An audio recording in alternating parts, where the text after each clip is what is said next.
The Wonderful Wizard of Oz by L. Frank Baum. Chapter 21. The Lion Becomes the King of Beasts.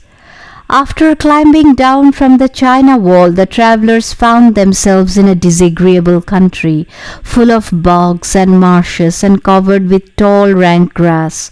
It was difficult to walk without falling into muddy holes, for the grass was so thick that it hid them from sight.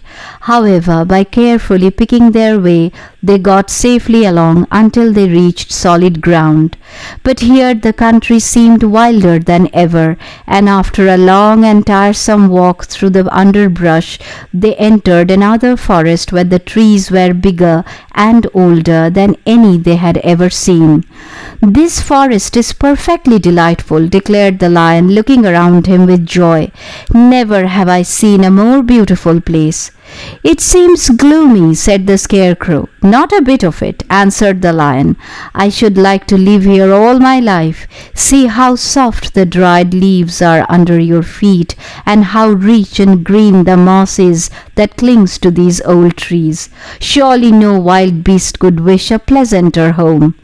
"Perhaps there are wild beasts in the forest now," said Dorothy. "I suppose there are," returned the lion, "but I do not see any of them about." They walked through the forest until it became too dark to go any farther. Dorothy and Toto and the lion lay down to sleep, while the woodman and the Scarecrow kept watch over them as usual. When morning came, they started again. Before they had gone far, they heard a low rumble as of the growling of many wild animals.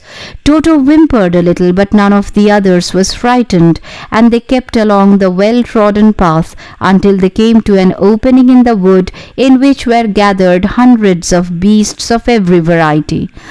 There were tigers and elephants and bears and wolves and foxes and all the others in the natural history, and for a moment Dorothy was afraid. But the lion explained that the animals were holding a meeting, and he judged by their snarling and growling that they were in great trouble. As he spoke, the several of the beasts caught sight of him, and at once the great assemblage hushed as if by magic. The biggest of the tigers came up to the lion and bowed, saying, "Welcome, O King of Beasts! You have come in good time to fight our enemy and bring peace to all the animals of the forest once more." "What is your trouble?" asked the lion quietly. "We are all threatened," answered the tiger, "by a fierce enemy which has lately come into this forest. It is a most tremendous monster, like a great spider, with a body as big as an elephant and legs as long as a tree trunk. It has 8 of these long legs, and as the monster crawls through the forest, he seizes an animal with a leg and drags it to his mouth, where he eats it as a spider does a fly.